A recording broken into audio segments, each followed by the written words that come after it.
Here we have A Spy Who Dumped Me. Right off the bat, I thought it was supposed to be a satire of a Bond film of a similar name. I loathed this movie. Nothing went right. Do you enjoy sitting through a movie where by the time you leave, you feel like an entire day has gone by?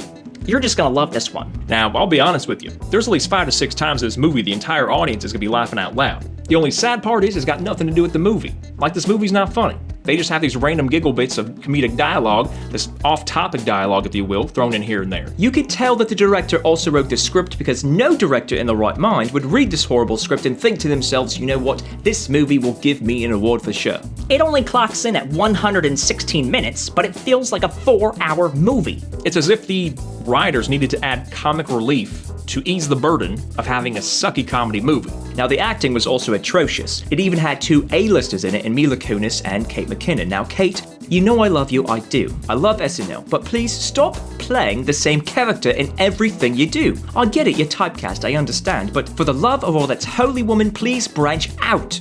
Typically with spy movies, the whole will they survive or not is kind of like the main suspenseful theme, but they didn't really build that into the story here at all. Instead, they had the suspense in short little bursts, mainly during the action scenes. If you have seen any of my reviews, you already know that if there is too much talking in between the action scenes, it just drops the level of excitement, it ruins the adrenaline for me. This movie had the car chase scenes, it had the guns, people getting shot, people getting killed, the whole shebang. Sure, you were on the edge of your seat during the Uber driver car chase down the streets of Vienna, but once that scene ended, so did the excitement.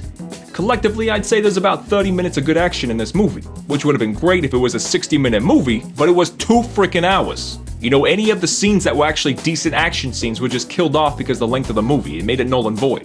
The Austin Powers franchise did a really good job at poking fun at the Bond saga. Somehow, I don't know, I felt like I was gonna have that same level of enjoyment with this one, so, silly me.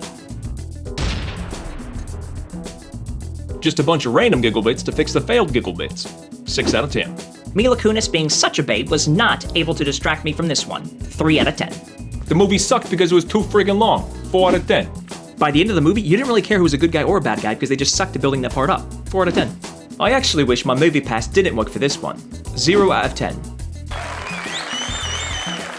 We here at Who's Review give The Spy Who Dumped Me the overall rating of wait for the Blu-ray. Not because you'll enjoy it more that way, just because you'll have the power to turn it off halfway through when you get bored like I wanted to. This will not be the worst movie you will see this year. There will be a handful of times you'll probably laugh out loud, but it was just such a swing and miss that I can't possibly recommend this to anyone. There you have it, that's our review. What do you think? Are we way off, right on? Let us know in the comment section below and we'll check it out and respond. As always, if you want to stay up to date on all things Who's Review, make sure you like us on Facebook, follow us on Instagram, and most importantly of all, subscribe to our YouTube channel. We thank you guys for checking us out here at Who's Review, where everyone's a critic.